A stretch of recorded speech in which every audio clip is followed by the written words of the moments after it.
रामू गांव से गुजर रहा होता है अपने घर के लिए और तभी वो इधर उधर देखता है। अरे भाई, यहाँ क्यों कोई दिखाई नहीं दे रहा? लगता है गांव वाले मर गए।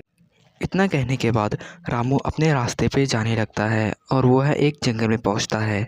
जंगल में रामू को प्यास लगती है, वो इधर उधर देखता है। अरे भाई, यहाँ कहीं पानी वानी है क्या? लगता है प्यासे ही मरना पड़ेगा। और उसका ध्यान एक चिराग पर जाता है। अरे, वो वहाँ पर क्या चीज़ है? चलो चल के देखते हैं, शायद उसमें कुछ हो।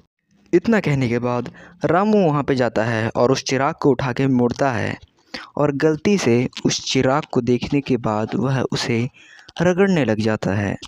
रगड़ने के बाद उसमें से एक जिन बाहर निकलता है। मैं जिन हूँ, तूने मुझे आज़ाद किया है, इसलिए मैं तेरी कोई 3 इच्छाएं पूरी करूँगा। मगर याद रख, हर एक इच्छा की अपनी एक कीमत होगी। अगर तुझे मंजूर है तो बोल। इतना सुनते ही रामू की आंखों में चमक आ जाती है। रामू अपनी इच्छाएं मांगना शुरू करता है। मेरी इच्छा है कि तुम मुझे ढेर सारा सोना ला करके दो। पलक झपकते ही वहां पे सोने का ढेर लग जाता है। पर इससे पहले रामू कुछ बोल पाता, उससे पहले जिन बोलता है। अब तू उन लोगों के नज़रों में चोर होगा जिनसे ये सब सोना आया हुआ है। रामू थोड़ी देर सोचने के बाद बोला, तुम मुझे शक्तिशाली बना दो, जिससे मुझ में शक्ति आ जाए। और जिन मुस्कुराया और जिन फिर से बोला, अब लोग तुझसे डरेंगे, तुमसे दूर भागेंगे, एक मुसीबत की तरह समझेंगे, तुम्हारा कोई दोस्त नहीं बनेगा।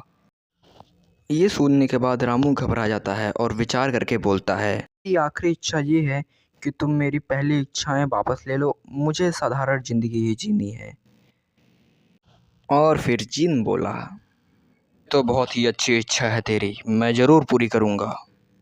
और फिर सब कुछ पहले जैसा हो जाता है। जिन वापस चिराग में चला जाता है।